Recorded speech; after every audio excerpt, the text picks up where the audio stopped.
দশম শ্রেণী যারা 2026 সালে মাধ্যমিক দেবে, এই বছরে অনেকের পরীক্ষা হয়তো 9-এর পরীক্ষা কমপ্লিট হয়েছে, অ্যানুয়াল এক্সাম বা থার্ড সামেটিভ। তারা ভৌতবিজ্ঞান বিষয়ে মানে কোন কোন ভৌতবিজ্ঞান বই পড়লে ভালো রেজাল্ট করবে, অর্থাৎ থিওরি যে 90 নাম্বারের পরীক্ষা, সেখানে 90 নাম্বার বা তার কাছাকাছি নাম্বার 88 বা 87 বা 89 পেতে গেলে কোন কোন বই পড়বে, সেটা আমি তোমাদের আজকে ওইটা নিয়ে দুটো বই দেখতে পাচ্ছ। একটা হচ্ছে ছায়া ভৌতবিজ্ঞান, এই দুটো বই দেখতে পাচ্ছ। একটা হচ্ছে ছায়া ভৌতবিজ্ঞান ও পরিবেশ, দুয়ারি গাঙ্গুলি মাইতি, এটা ছায়া প্রকাশনী। অপর একটি বই হচ্ছে তোমার অভিনব ভৌতবিজ্ঞান ও পরিবেশ, তোমার ভট্টাচার্য ব্রাদার্সের বুক ইন্ডিয়ার বই এটা। তো একটা কথা বলি, ধরো যাদের পরীক্ষা শেষ হয়েছে আর কিছুদিন পরেই নতুন সেশন আসছে 2025, সেখানে ভর্তি হবে। কোন কোন বিষয় পড়লে ভালো রেজাল্ট হবে ভৌতবিজ্ঞানের, এই যে ভট্টাচার্য ব্রাদার্স, এই বইটা কিন্তু খুব সুন্দর।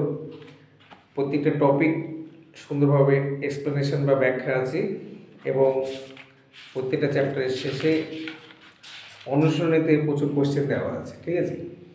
এই কোশ্চেনগুলো সলভ করবে। আর ভিতরে প্রচুর তুমি দেখতে পাবে যে জেনে রেখো, যেমন এখানে দেখতে পাচ্ছ জেনে রেখো, এই ধরনের প্রচুর মানে ইনফরমেশান তথ্য দেওয়া আছে।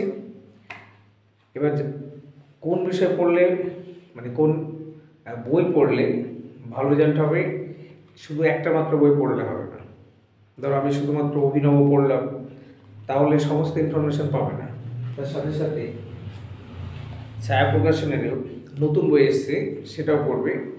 এটাও খুব সুন্দর, মাধ্যমিকে প্রচুর কোশ্চেন এখান থেকে হয়, মানে সরাসরি অঙ্ক বা MCQ। এটা তো গেল, এর সাথে সাথে তোমার আরেকটি বই আছে, মানে আমার কাছে এখানে ক্লাস 9-এ আছে 7টার বই, ভৌতবিজ্ঞান ও পরিবেশ, সেটা 10-এরও হয়। 7টার বইটাও দেখতে পারো। আর তার সাথে আরেকটি বই আছে, দেখতে পাচ্ছ যে রায় ও মার্টিনের সহায়িকা, ভৌতবিজ্ঞান সহায়িকা। এই বইটা এমনি তোমার বই ছাড়াও দেখতে পাচ্ছ যে প্রত্যেকটা চ্যাপ্টারে কত নাম্বার সুন্দরভাবে দেওয়া আছে, সেইভাবে তোমরা প্রিপারেশান নেবে। যেমন পরিবেশের জন্য ভাবনা 5 নাম্বার, গ্যাসের আচরণ 8 নাম্বার, এইভাবে প্রত্যেকটা চ্যাপ্টার ওয়াইজ ভাগ করা আছে। তো একটা কথা বলি, শুধুমাত্র টেক্সট পড়লেই তুমি ফুল মার্কস পাবে না। কোয়েশ্চেন দেখা যাচ্ছে কঠিন হলো, তখন তুমি দোষ দেবে যে কী পড়লাম, বছরের শেষে রেজাল্ট খারাপ করবে। সেই জন্য টেক্সট বুক পড়বে, তার সাথে সাথে যেগুলো তুমি পড়লে সেগুলো রিকল বা মেমোরাইজ কীভাবে মনে রাখবে, তাহলে তোমাকে সহায়িকাটা পড়তে হবে। তার সাথে সাথে প্রশ্ন বিচিত্রা, সেটাও রায় আর মার্টিন প্রশ্ন বিচিত্রা বা টেস্ট পেপার সলভ করবে, দেখবে। তাহলে প্রত্যেকটা চ্যাপ্টার আগে নোট করবে একটা। ধরো ভৌতবিজ্ঞানের পরিবেশের জন্য ভাবনা, একটা খাতা নিলে সেই খাতাতে চ্যাপ্টারটা ভালো করে পড়লে বেছে বেছে কিছু question MCQ, very short answer বা 2 মার্কসের কোশ্চেন, সেগুলোকে আলাদাভাবে নোট করলে কোশ্চেন এবং অ্যান্সার, বা অ্যান্সার না লিখলেও হবে, বইয়ে আছে কোন বইয়ে কত পাতায় আছে, সেইভাবে পড়াশোনা করবে।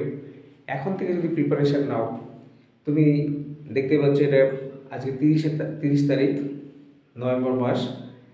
পরীক্ষা সাধারণত 2026 সালে যারা নতুন বলছি, মানে 25 সালে যারা অ্যাডমিশান নেবে ক্লাস 10-এ, তাদের জন্য বলছি তোমাদের এক্সাম মাধ্যমিক পরীক্ষা হবে 2026 সালের ফেব্রুয়ারি মাসে। তারপরে প্রায় 14 মাস হাতে সময় আছে। সেই জন্য এখন থেকে একটা সিস্টেমেটিক ওয়েতে ধাপে ধাপে প্রিপারেশান শুরু করো। পরীক্ষার রেজাল্ট হয়তো আগামী মাসের 15 তারিখের আগে বা পিছিয়ে বেরোবে, তাহলে এখন থেকে প্রিপারেশান নাও। প্রত্যেকটা চ্যাপ্টার তার নোট বানাবে এবং ভৌতবিজ্ঞান সহায়িকা, রায় ও মার্টিন প্রশ্ন বিচিত্রা, এইগুলো প্রত্যেকটা ভালো ভালো করে সলভ করবে। তাহলে প্রধানত আমি বলি 3খানা বই, মানে সহায়িকা ছাড়াও 3টে বই পড়বে, পাঠ্যপুস্তক। একটা হচ্ছে অভিনব, দ্বিতীয় হচ্ছে ছায়া প্রকাশনী, আর তৃতীয় হচ্ছে সাতটা। তার সাথে সাথে এই সহায়িকাটা এমসিকিউ, ভেরি শর্ট অ্যান্সার, তারপরে তোমার 2 নম্বরের কোয়েশ্চেন বা ফিজিক্স থেকে দেখবে 3-4টে চ্যাপ্টার থেকে অঙ্কের প্রশ্ন থাকে, বিশেষ করে চলতড়িৎ, আলো, রাসায়নিক গণনা, ঠিক আছে। এইগুলো প্রচুর কোশ্চেন এখানে সলভ করে দেওয়া আছে এই সহায়িকাতে। তাহলে সহায়িকাটার প্রশ্নগুলো তোমরা দেখবে, আশা করছি তোমাদের উপকার হবে। আমার কথাগুলো শুনলে 3টে বই, টেক্সট বুক এবং সহায়িকা, আর হচ্ছে রায় মার্টিনের ভলিউম 1 এবং 2, এছাড়া তোমার কোশ্চেন ব্যাংক, অন্যান্য কোশ্চেন ব্যাংক যদি থাকে সেগুলো প্র্যাকটিস করবে, ঠিক আছে। আশা করি তোমাদের উপকার হবে।